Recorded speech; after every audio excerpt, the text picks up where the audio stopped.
Low. In 1974, farmers drilling a well near the city of Xi'an broke through into a pit containing thousands of life-sized terracotta soldiers.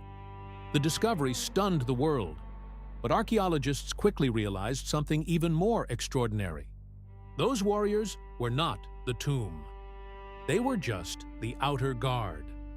The actual burial chamber of China's first emperor, Qin Shi Huang, lay sealed beneath a man-made hill roughly a mile away, and after more than 5 decades of archaeological work in the surrounding area, no one has opened it. That decision is not an oversight. It is a deliberate, ongoing choice made by Chinese authorities and the broader archaeological community. The question this episode answers is a precise one. What do we know is inside? Why has the evidence chain built such a compelling picture without excavation? And what would be lost the moment someone opened the door? Qin Shi Huang unified 7 warring states into a single empire in 221 BCE. He was the first ruler in Chinese history to use the title Huangdi, a word combining characters for supreme and divine ruler, and that title was then used by Chinese emperors for the next 2,000 years. He standardized weights, measures, and writing across the new empire. He connected and extended defensive walls into what we now call the Great Wall.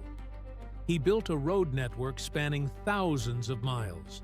And from very early in his reign, possibly from the moment he took power at age 13, he began constructing his tomb.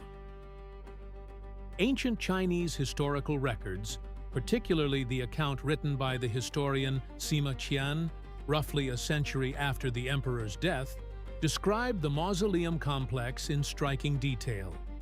According to that account, the burial chamber beneath the central mound contained a scale model of the empire, with rivers of mercury flowing through channels to represent the Huanghe and the Yangtze. The ceiling was reportedly inlaid with pearls and gems arranged to resemble stars and constellations. Crossbows were said to be set as automatic traps to kill anyone who entered. The craftsmen and workers who knew the interior design were allegedly sealed inside when the tomb was closed, so that its secrets could not escape. For most of the past 2,000 years, historians treated Sima Qian's account as a fascinating but unverifiable legend. Then soil science gave archaeologists a way to test it without digging. Geochemical surveys conducted in and around the burial mound have detected mercury levels in the soil that are dramatically elevated compared to the surrounding area, and the pattern of those elevated readings corresponds closely to the layout Sima Qian described for his artificial river system. Mercury does not concentrate in that distribution naturally.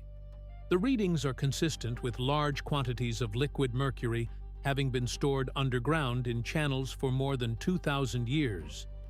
This is not proof that every detail of the ancient account is accurate, but it is independent physical evidence that at least one specific and extraordinary claim in that account is grounded in real construction. That single geochemical finding changed the terms of the debate. It shifted the conversation from whether the account was plausible to what it would cost to verify the rest of it. And the answer to that second question is what keeps the tomb sealed today. The terracotta warriors demonstrated the problem vividly. When the pits were first opened and the figures exposed to air, the original polychrome paint that had survived underground for more than 2 millennia began to flake and peel within minutes. Decades of conservation research have since produced techniques to slow that degradation, but the paint loss in the earliest excavated sections was irreversible. The warriors were ceramic. The burial chamber almost certainly contains organic materials: silk, lacquered wood, bronze, iron, biological remains. The preservation environment inside a sealed, undisturbed chamber built 2,000 years ago is completely unknown until the moment it is disturbed, and disturbance is a one-way door. This is the core constraint. Archaeological excavation is destruction managed carefully enough to extract information before the evidence disappears. No technique currently available can guarantee that the information inside Qin Shi Huang's burial chamber would survive opening it. Remote sensing, ground-penetrating radar, muon tomography, and soil chemistry can tell researchers a great deal about the structure without breaking the seal. But they cannot recover a disintegrated silk garment or a corroded bronze artifact that needed stable conditions to survive. The argument for keeping the tomb closed is not caution for its own sake.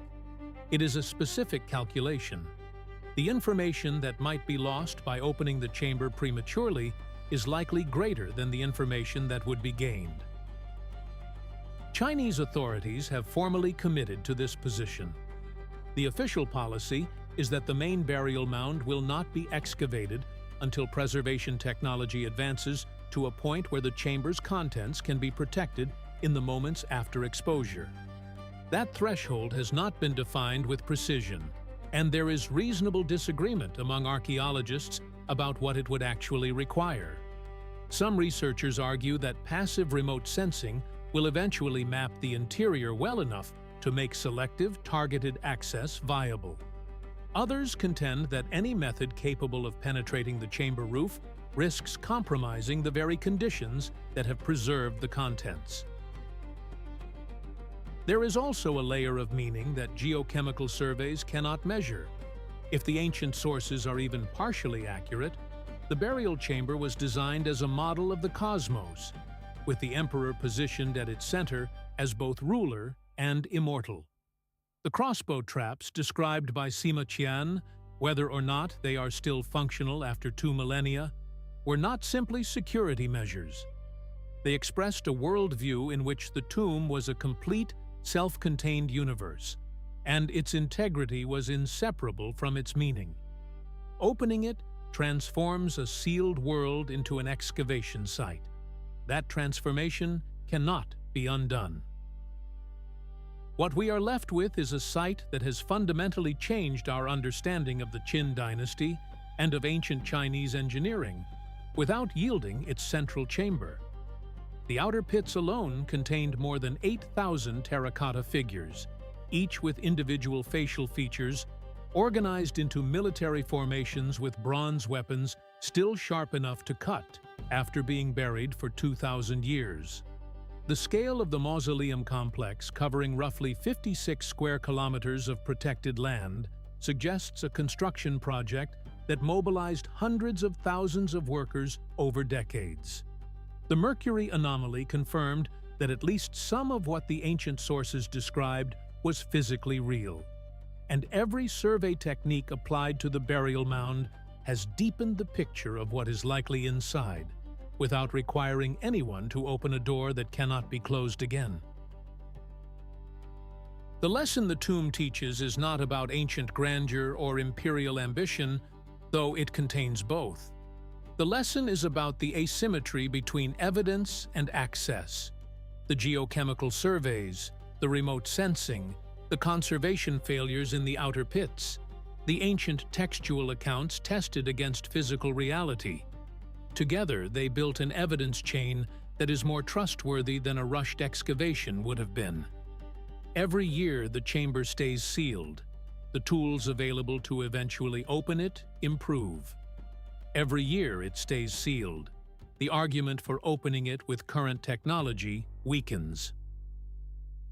Qin Shi Huang unified an empire and invented a title that defined Chinese rulership for 2,000 years. His tomb may be the single largest unopened archaeological site on Earth. The reason it remains sealed is the same reason the evidence around it is so carefully assembled, because the cost of being wrong in archaeology is permanent. Visual reconstructions are illustrative. Facts and interpretations are based on the sources listed in the description.